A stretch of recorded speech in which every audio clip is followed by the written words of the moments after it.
के युवाओं में पुरातन सनातन संस्कृति का आकर्षण लगातार बढ़ता जा रहा है। देश के साथ साथ विदेश के एंकर्स, मॉडल्स और इंजीनियर्स जैसे पेशेवर युवा अब भारतीय परंपराओं और आध्यात्म से गहराई से जुड़ते दिखाई दे रहे हैं। महाकुंभ के दौरान ऐसे तमाम उदाहरण सामने आए, तस्वीरें सामने आई हैं जो इस बात की तस्दीक कर रही हैं। तो सनातन मजबूत हो रहा है, और सनातन तो मजबूत वैसे भी हमेशा से रहा है, लेकिन सनातन दुनिया के एक और वर्ग को जोड़ने की पूरी कोशिश कर रहा है। युवाओं में जबरदस्त, अगर कहें युवाओं की भाषा में ही, सनातन का क्रेज देखने को मिल रहा है। आज की डिबेट इसी मुद्दे पर। पहले एक छोटी सी रिपोर्ट। त्वमेव माता च पिता त्वमेव बन्धुश्च सखा त्वमेव।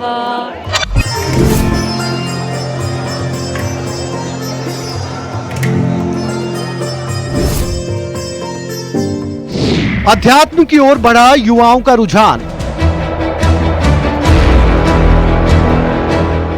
ग्लैमर की दुनिया छोड़ सनातन धर्म में शरण।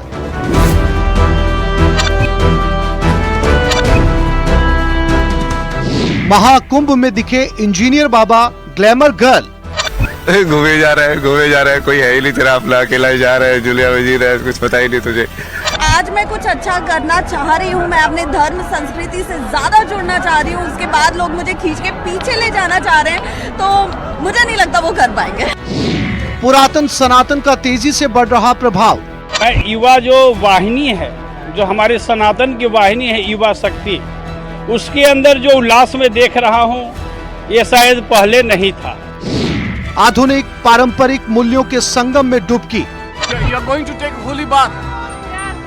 Yes, we are going to take a holy bath. युवाओं का सनातन पथ, देखिए आज की फाइट। हमारे साथ जो खास मेहमान जुड़े हैं, हम उनका परिचय कराते हैं। बाल मुकुंदाचार्य जी, वैसे इनके कई परिचय हैं, विधायक हैं, जनप्रतिनिधि हैं, लेकिन आज धर्मगुरु के तौर पर, हाथों धाम के महंत के तौर पर हमारे साथ जुड़े हैं। बाल मुकुंदाचार्य जी, बहुत बहुत स्वागत है आपका। और हमारे साथ सिद्धा स्वरूपा दास जी हैं, धर्मगुरु अक्षय पात्र, बहुत बहुत स्वागत महाराज जी आपका। और सर्वेश दुबे, हमारे संवाददाता, हमारे सहयोगी ग्राउंड से मौजूद हैं, आस्था की नगरी प्रयागराज से मौजूद हैं। सर्वेश, रुक आपका करेंगे, लोगों से बातचीत करेंगे, लेकिन सबसे पहले बाल मुकुंदाचार्य जी, सनातन किस राह पर जाता हुआ दिखाई दे रहा है इन युवाओं को, विदेशी युवाओं को, और आखिर इस बार का ये कुंभ किस तरह से अलग देखने को मिल रहा है? नमस्कार रविंद्र जी। देखिए, आप प्राचीन संस्कृति को और सनातन की हमारे इतिहास को उठाकर देखेंगे और शास्त्रों का अध्ययन भी करेंगे, तो आप मानेंगे कि विवेकानंद भी युवा थे जी, और हमारे राम और कृष्ण वे भी युवा थे। यानी ये कोई नई परंपरा नहीं है, ये प्राचीन समय से युवाओं का अध्यात्म संस्कृति से जुड़ाव होना, ये कोई नई बात नहीं है। हाँ, बीच का कालखंड ऐसा था कि पहले मुगलों का, यमनों का और जितने अनगिनत आतंकवादी आए, उन्होंने संस्कृति को मिटाने का प्रयास किया, तो वहां पर कहीं ना कहीं कमी आई। फिर उसके बाद में अंग्रेज लोग आए, पश्चिमी जो माहौल बना, उसकी वजह से भी कहीं ना कहीं लोग इधर उधर हो गए थे।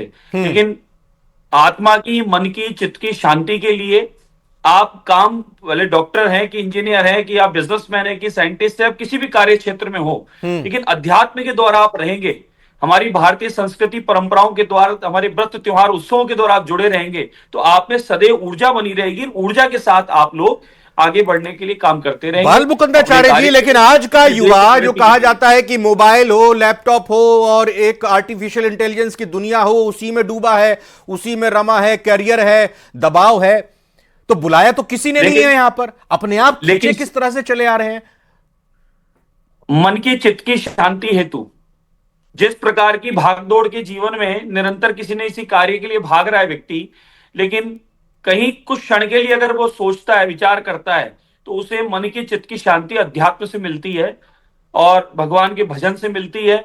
और वही सब हमारी पुरानी परंपराएं, भले वह तीर्थ स्नान हो, संतों के सानिध्य में बैठ के सत्संग हो, या हमारी जो व्रत त्योहार उत्सव हैं उसके माध्यम से, पूजा प्रार्थना के माध्यम से हो, यानी मन को, चित्त को आनंद के लिए, परमानंद की प्राप्ति के लिए और शांति के लिए अध्यात्म की ओर आना ही आना पड़ेगा। आप कितने बड़े बड़े व्यापारी, कितने बड़े बड़े बिजनेसमैन को देखेंगे, हमारे जैन पंथ में देखेंगे या अन्य इस्कॉन के माध्यम से देखेंगे, बड़े बड़े बिजनेसमैन बहुत कुछ उन्होंने अचीवमेंट किया है जी। और उसके बाद में अंत में शांति के लिए वो लोग हमारे भारतीय अध्यात्म की ओर बढ़ते हैं, सनातन की ओर बढ़ते हैं। बिल्कुल, हमने बड़े बड़े खिलाड़ियों को देखा, विदेशों के नामी गिरामी खिलाड़ियों को हमने देखा, बड़े बड़े उद्योगपतियों को हमने देखा। आज की तारीख में विश्व के, दुनिया के टॉप 3, टॉप 5 के वो अमीर व्यक्ति हैं, लेकिन उन्होंने सनातन की राह ही पकड़ी। यहीं पर आकर उनको आत्मिक सुख मिला, भौतिक जीवन को उन्होंने किनारे करने के साथ ही यहां पर इस फल को पाया। सर्वेश दुबे का हम रुख करते हैं, महाकुंभ से सीधा लाइव हमारे साथ जुड़ रहे हैं। सर्वेश, आज का दिन शानदार रहा होगा, किसी तरह की कोई थकान नहीं, और जो तस्वीरें आज पूरा दिन सामने आई, अमूमन जो विदेशी सैलानी के तौर पर आते हैं या विदेशी जो आते हैं महाकुंभ में देखने के लिए, कैमरा उनके हाथ में होता है बड़े बड़े लेंस वाला, वो डॉक्यूमेंट्री बनाने कोई आता है, कोई फोटोग्राफी करने अपने पैशन के हिसाब से आता है, लेकिन यहां तो हम दोहे मंत्र उच्चारण करते हुए उनको देख रहे हैं। ये क्या नजारे आज देखने को मिले कि युवा न सिर्फ देश के बल्कि विदेशों के भी बड़ी संख्या में आ रहे हैं, आस्था की डुबकी लगा रहे हैं। देखिए, निश्चित तौर पर प्रयागराज की धरती पर 144 वर्षों के बाद पूर्ण महाकुंभ का आयोजन 13 जनवरी पौष पूर्णिमा के पहले स्नान के साथ शुरू हुआ है और आज मकर संक्रांति का दूसरा स्नान पर्व था महाकुंभ का, और नागा सन्यासियों ने आज शाही स्नान किया है जिसे अब अमृत स्नान कहा जा रहा है। और आज शाम 5 बजे तक 3.5 करोड़ लोगों ने स्नान किया है। विदेश की आपने बात की तो आज मैंने जिन लोगों से बात की उसमें इजराइल, जापान, रूस के लोग, इवन रूस के लोग, जो 2 महिलाएं थी मैंने उनसे बात की, वो पानी में बाकायदे उन्होंने डिप वाटर में यानी कि त्रिवेणी में डुबकी लगाई और उसके बाद वो बाहर निकली और जो भारतीय संस्कृति से ओतप्रोत दिखी।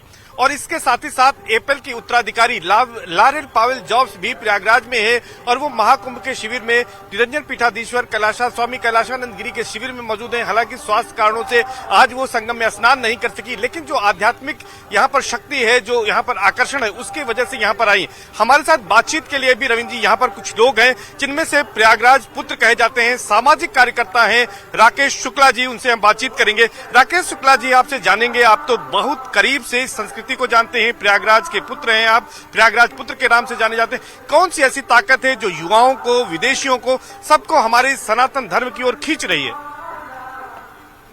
सनातन वैदिक हिंदू धर्म का महापर्व, जिसकी आज मकर संक्रांति पर्व से शुरुआत हो गई है, जो सदा से है वो सनातन है, जो शाश्वत है वो सनातन है, जो सत्य है वो सनातन है। मैं आपके माध्यम से ये कहना चाहता हूं कि पूरी दुनिया में जब कभी भी भटकाव होगा तो उसका अंतिम पड़ाव हमारा सनातन वैदिक धर्म ही होगा। हमारे सनातन वैदिक धर्म का जो दृष्टिकोण था वो शुरू से वैश्विक था। अगर आपको हमारे महाकुंभ को समझना है तो आपको ये समझना होगा कि इसको 4 भागों में करके समझा जा सकता है। पहला आध्यात्मिक परिकल्पना, दूसरा प्रबंधन, तीसरा अर्थव्यवस्था और चौथा है वैश्विक भागीदारी। आज जब पूरी दुनिया युद्ध से जूझ रही है, संघर्ष कर रही है, तो आज उसका अगर कोई अंतिम पड़ाव हो सकता है तो सनातन वैदिक धर्म भी हो सकता है। और आज उसी भटकाव से शांति पाने के लिए, एक सही रास्ता पाने के लिए आज पूरी दुनिया प्रयाग के इस महापर्व में जो श्रद्धा का सैलाब उमड़ा है उसको देखने के लिए, उसको समझने के लिए आज पूरी दुनिया आतुर है। और उनका अंतिम विकल्प, दुनिया को अंतिम विकल्प सनातन वैदिक हिंदू धर्म से ही मिलेगा। अच्छा, एक सवाल है कि हम ये देख पा रहे हैं कि बड़ी संख्या में जो युवा हैं, जो टेक्नोक्रेट्स हैं, वो लाखों के सैलरी पैकेज को छोड़कर वो संन्यास धारण कर रहे हैं। इसके पीछे क्या वजह हो सकती है? कोई वहाँ का तनाव हो सकता है या आकर्षण हो सकता है, क्या वजह इसके पीछे मानते हैं? देखिए, दुनिया को एक चीज ये भी समझनी पड़ेगी कि शांति में ही सृजन है। सृजन वहीं पे होगा जहां शांति होगी। आज पूरी दुनिया में अशांति है। हम इस महाकुंभ के इस पर्व से ये कहना चाहते हैं कि ये वो देश है जहां पर महाकुंभ जैसा पर्व होता है जहां पर स्नान, ध्यान और दान का पर्व संपन्न होता है। दुनिया को अगर सृजन चाहिए तो उसको शांति चाहिए और वो शांति उसको इस पर्व से मिलेगी। पीएम मोदी यहाँ आए, उन्होंने कहा कि ये एकता का महायज्ञ है। पूरे देश के कोने कोने से यहाँ पर लोग आ रहे हैं। हमने देखा न केवल देश के अलग अलग राज्यों से, विदेशों से आ रहे हैं। तो किस तरह का ये समागम है जो दुनिया का सबसे बड़ा समागम बन जाता है? देखिए, हमारे धर्म का संदेश क्या है कि धर्म की जय हो, अधर्म का नाश हो, जी, प्राणियों में सद्भावना और विश्व का कल्याण हो। जी, एकमात्र सनातन वैदिक धर्म पूरी दुनिया में एकमात्र ऐसा धर्म है जिसने हमेशा वैश्विक स्तर पर विश्व के कल्याण की कामना की। तो वो धर्म जो विश्व की कल्याण की कामना के साथ जी सतत निरंतर अपने जीवन की जय यात्रा को जारी रखे हुए है, उस सनातन वैदिक धर्म का महापर्व प्रयाग में संगम में गंगा की रेती पर संपन्न हो गया है, संपन्न होने जा रहा है। और आज मकर संक्रांति से उस पर्व की शुरुआत हो सर्वेश, चुकी में है। लौटूंगा आपके पास। सिद्धा स्वरूपा दास महाराज जी हमारे साथ हैं। बहुत बहुत स्वागत है एक बार फिर से सिद्धा स्वरूपा दास जी। जैसा अभी हमारे साथ जुड़े प्रयागराज से, उन्होंने कहा कि आज दुनिया में जिस तरह से युद्ध की स्थिति है, सनातन में कहा गया है वसुधैव कुटुंबकम, ये पूरी दुनिया एक परिवार है, परिवार में खटपट होती है। ये महाकुंभ किस तरह से दुनिया को शांति की राह दिखा सकता है? बिल्कुल, बेसिकली रविंद्र जी, यहाँ पर पूरे विश्व को आज ये राह दिखाने के लिए ये जो सनातन का जो मार्ग है, आज ही नहीं, ये सदियों से चला आ रहा है। और इसमें हमारे हरे कृष्णा मूवमेंट इस्कॉन ने एक जो पूरी दुनिया को इकट्ठा करने में, आप मैं इतिहास में जाऊंगा, 1965 में यहाँ से हमारे जो गुरुदेव है शीला प्रभुपाद जिन्होंने इस्कॉन की स्थापना की, वो 1965 विदेशियों के बीच में गए। जैसे आज अभी आप देखें IITM जो है वहां पर जुड़ रहे हैं, आज पूरे विदेश से लोग आ रहे हैं। तो जब विदेश गए तो वहां के हिप्पीज को, वहां के जो लोग जो दुखी थे भौतिकता से, वो लोग जुड़े और उन लोगों में काफी लोगों ने संन्यास ग्रहण किया। और वो लोग विदेशों से यहाँ पर भारत में आकर के, आज भी बहुत सारे विदेशी सन्यासी लोग आते हैं और भारत में आकर के सेवा कर रहे हैं आज। तो वो जो प्रेरणा जो बनी सनातन की, पूरी दुनिया को, संस्कृति को जो प्रेरणा दी, वो आज एक माध्यम से देख सकते हैं कि वहां पर आज लाखों लोगों को भोजन की व्यवस्था की जा रही है इस्कॉन के माध्यम से। आपको बहुत जल्दी इस खबर आपको लगेगी, जितने भी लोग आ रहे हैं वो सबको भोजन की व्यवस्था वहां पे की जा रही है। हरे कृष्णा आंदोलन, अक्षय पात्र वहां पर भोजन कर रहा है सबको। इस्कॉन बैंगलोर और पूरा जो ग्रुप है, अडानी जी भी सामने आए हैं उसमें, जिन्होंने पूरा भोजन की व्यवस्था वहां पे की है। और सबको जो है गीता की पुस्तक भेंट दी जा रही है। तो जो ये जो ज्ञान है हमारा, आज दुनिया की 87 भाषाओं में भगवत गीता को 150 देशों में प्रकाशित किया जा रहा है इस्कॉन के माध्यम से, और पूरी दुनिया जो है आज सनातन से जुड़ गई है। तो ये कहीं ना कहीं आप जानते ही सनातन की जो शक्ति है कि लोगों को शांति चाहिए और परम सत्य के ज्ञान चाहिए। जी नहीं, आप अपनी बात कंटिन्यू कीजिए प्लीज। जी, तो ये हम लोग देख सकते हैं। इवन जो यहाँ पर जो दुनिया की सबसे बड़ी कंपनी जो एप्पल है, उनकी जो मिसेज मैडम है वो भी यहाँ पर आई हुई है यहाँ पर कुंभ में। तो जो स्टीव जॉब्स थे वो भी इस्कॉन में जाया करते थे हर संडे। तो आज उनकी जो धर्मपत्नी वो भी यहाँ पर आई हुई है, कुंभ में स्नान कर रही है। तो पूरे, मैं युवाओं की जो बात कर रहे थे, एक्चुअली हमारे जो महान आचार्य है वो भी युवा रहे हैं। शंकराचार्य जी 32 वर्ष तक की उम्र तक के रहे मात्र, और पूरे 4 धामों की स्थापना की उन्होंने। चैतन्य महाप्रभु केवल 48 वर्ष तक रहे और पूरे भारत में उन्होंने चारों तरफ सनातन की अलग जगाई। उन्होंने हरे महामंत्र का कीर्तन किया और उन्होंने कहा कि पूरी 500 साल बाद पूरी दुनिया में सनातन की अलग जग जाएगी। स्वरूपा दास जी, लेकिन जो युवा इस वक्त हमारे दर्शक हैं, जो युवाओं के अभिभावक इस वक्त हमें देख सुन रहे हैं, आज की तारीख में हाय बाय, हेलो ब्रो और ड्यूड, इस तरह की जो बात करने वाले, और जब हम यहाँ पे कह रहे हैं कि इंजीनियर्स और बड़े बड़े क्षेत्रों में महारत हासिल कर चुकने वाले लोग आध्यात्म की राह पर आकर सन्यासी बन रहे हैं, साधु बन रहे हैं, लेकिन यह भी चीज समझानी जरूरी है कि सिर्फ साधु सन्यासी बनकर ही आप जो है शांति नहीं हासिल कर सकते, बल्कि इस रास्ते पर आप आकर अपने काम को भी कर सकते हैं और आध्यात्म के रास्ते को भी अपना सकते हैं। थोड़ा इस पर मैं चाहूंगा कि आप अपनी बात को रखें। जी, बेसिकली क्या है, साधु सन्यास जैसे आप एक कार्य, जो मिसाल को कोई एक प्रीचर की आवश्यकता है, जैसे कोई व्यक्ति जो है डॉक्टर की आवश्यकता होती है मेडिकल की गाइडेंस देने के लिए, तो ताकि सभी लोगों का ट्रीटमेंट हो सके। वैसे ही सभी लोगों को जो मानसिक और ये जो आध्यात्मिक जो समस्या है उनका समाधान देने के लिए किसी एक प्रीचर की आवश्यकता है, एक सन्यासी की आवश्यकता है, लेकिन बाकी सभी लोगों को उसको उस मार्ग पे आगे बढ़ सकते हैं, सभी लोग। तो ये सभी के लिए है, ऐसा नहीं कोई जाति विशेष धर्म विशेष के लिए लोगों के लिए है, ये सबके लिए है अध्यात्म। नहीं बिल्कुल, बाल मुकुंदाचार्य जी थोड़ा आप भी इस पर रोशनी डालिएगा कि भाई युवाओं को यह ना लगे कि आध्यात्म एक बंधन है, आध्यात्म में तपस्या और तप बहुत ज्यादा है, इसमें साधु संत बनकर ही आप जो है शांति का मार्ग हासिल कर सकते हैं, इसलिए इन सब चीजों से दूर ही रहे। मैं चाहूंगा कि उन लोगों को भी बताएं। और दूसरा मैं ये जानना और समझना चाहता हूं, कोई जबरदस्ती नहीं है भाई। इससे पहले कालखंड में हमने देखा कि हिंसा के जरिए अपने धर्म का प्रचार किया गया, लेकिन यहां पर किसी तरह की कोई जबरदस्ती नहीं, किसी तरह की कोई अशांति नहीं, कोई अहिंसा नहीं, सब खींचे चले आ रहे हैं। बिल्कुल, देखिए रविंद्र जी, ये समझने की आवश्यकता है, जैसा अभी पूज्यपाद जी के लिए कहा गया, चैतन्य महाप्रभु के लिए कहा गया, या हमारे शंकराचार्य जी के लिए, हमारे जितने प्राचीन समय से या हमारे सत्संग कथाओं के माध्यम से हम श्रवण करते हैं, हमारे संत महात्मा जो रहे वो युवा थे। युवा होने के नाते उन्होंने पूरी देश और दुनिया में त्याग और तपस्या योग के माध्यम से, अपने भजन सत्संग के माध्यम से, कथाओं के माध्यम से लोगों को शांति से जीने सिखाया, जियो और जीने दो का संदेश दिया। उसी क्रम में मैं कह रहा हूं कि आप लोग सन्यासी नहीं भी हो, आध्यात्मिक हो, वैष्णव हो, सदगृहस्थी हो, आप प्राचीन ऋषियों की परंपरा उठाकर देख लें, गुरुकुल भी चलते थे, ज्ञान का शिक्षा का केंद्र भी चलता था, और अध्यात्म के माध्यम से, वेद वेदांत के माध्यम से निरंतर शोध भी चलता था। उस जमाने के वैज्ञानिक हुआ करते थे ऋषि महामुनि हमारे, और उन्होंने जो अपनी राइटिंग में जो लेख लिख दिए, जो वेद लिख दिए, जो उन्होंने शास्त्र लिख दिए, आज उनकी कोई तोड़ नहीं है। हम लोग उन्हीं को अध्ययन करके निरंतर आगे काम कर रहे हैं। तो कहने का तात्पर्य है कि सभी को संन्यास लेकर सिर्फ खाली काम करना है अध्यात्म, ऐसा नहीं है। आदमी अपने सदगृहस्थी रहकर भी वो सत्संग के माध्यम से, यानी अच्छे कर्म करते हुए, लोगों की सेवा करते हुए, वो अपने अध्यात्म को भी बढ़ा सकता है और अपने देश धरती के लिए, पूरी दुनिया के लिए वो अच्छा एक काम कर सकता है। तो हमारा तो अध्यात्म वसुदेव कुटुंब कहता है, यानी पूरा परिवार, ये हमारा पूरा धरती पर रहने वाला परिवार, ये हमारा परिवार है। भगवान वसु का परिवार है, भगवान नारायण का परिवार है, पूरी धरती हमारी वसुंधरा, उस पर रहने वाला प्रत्येक व्यक्ति हमारा परिवार है।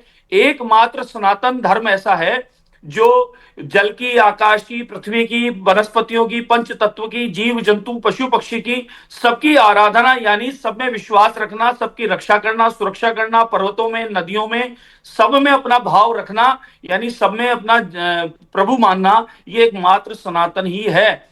बाकी तो और धर्मों के बारे में, जैसा आप धर्म नहीं कहेंगे, वो पंथ कहेंगे, कहा कि कोई तलवार की नोक पर, कोई किसी को लोभ लालच देकर इस प्रकार की कई गतिविधियां करते हैं।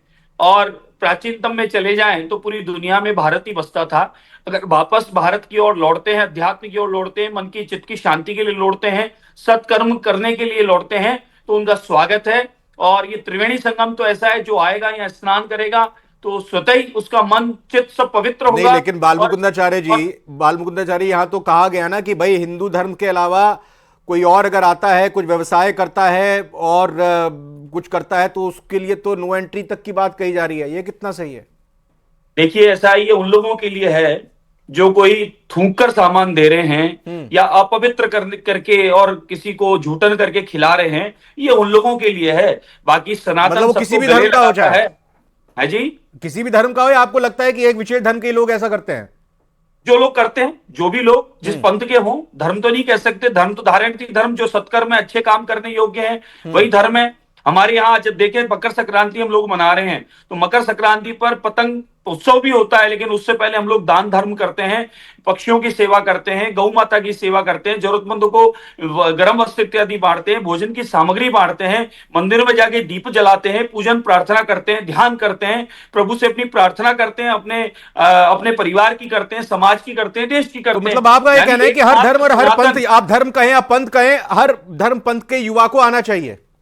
बिल्कुल, क्यों नहीं आना चाहिए, लेकिन मन चित्त पवित्र के लिए त्रिवेणी संगम का स्नान करके, आचमन करके, और वहीं से उसको नई शुरुआत करनी चाहिए। और पिछले दिनों जो भी कुछ उन्होंने ऐसा कर दिया, उसके लिए प्रभु से क्षमा मांगनी चाहिए, क्योंकि ये वसुदेव कुटुंब है और सर्वे भवन्तु सुखिनः यानी सर्वे पूरे जगत की हम लोग शांति की कामना करने वाले सनातनी हैं। और एकमात्र सनातन ऐसा है जो चींटी से लेकर और हाथी तक की चिंता करता है, यानी जीव जंतु पशु पक्षी सब में प्रभु का अंश मानता है, सबके प्रति आदर सम्मान रखता है और सबकी सेवा करने का काम करता है। सर्वेश दुबे, सर्दियों में जब बर्फबारी होती है तो फिर स्नोफॉल देखने के लिए युवा कुल्लू मनाली शिमला तमाम हिल स्टेशन का रुख करते हैं और नए साल पर अलग अलग पर्व पर गर्मियों की छुट्टी में या और छुट्टियों में वो समंदर में आते हैं। राजस्थान में बड़ी संख्या में लोग घूमने के लिए आते हैं, पार्टी करते हैं। आपके साथ जो मेहमान हैं उनसे जरा जो युवा इस वक्त देख सुन रहे हैं उनको बताएं कि आखिर इस बार महाकुंभ में युवाओं को क्यों आना चाहिए।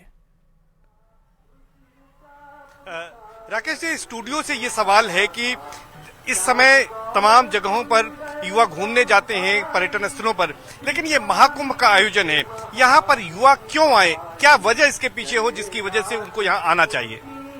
युवाओं के लिए एक संदेश है कि उनके जीवन का जो लक्ष्य है उस लक्ष्य को अगर आपको प्राप्त करना है तो बिना गुरु परंपरा के आप अपने लक्ष्य को नहीं प्राप्त कर सकते।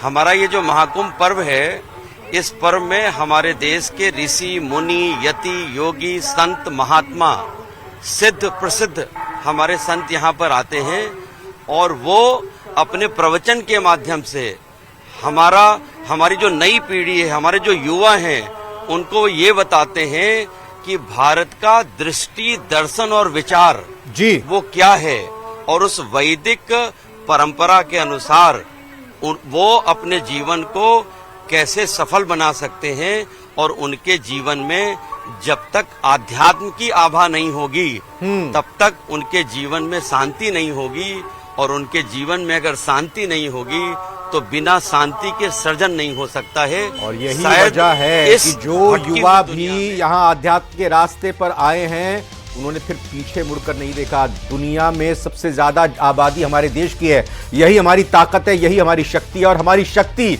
वो युवा हैं जिनकी आबादी 35% से ज्यादा है देश में। और अगर इन युवाओं को सही लक्ष्य मिल जाए, सही गुरु मिल जाए और सही विचार मिल जाए, सनातन के रास्ते पर चलने के लिए एक रास्ता मिल जाए, तो जाहिर तौर पर इस देश का कल्याण होने से कोई नहीं रोक सकता और दुनिया को एक नई राह दिखाने में भारत पीछे नहीं रहेगा, इससे भी कोई नहीं रोक सकता। सभी का मेहमानों का बहुत बहुत धन्यवाद करेंगे आज की फाइट में। आज फिलहाल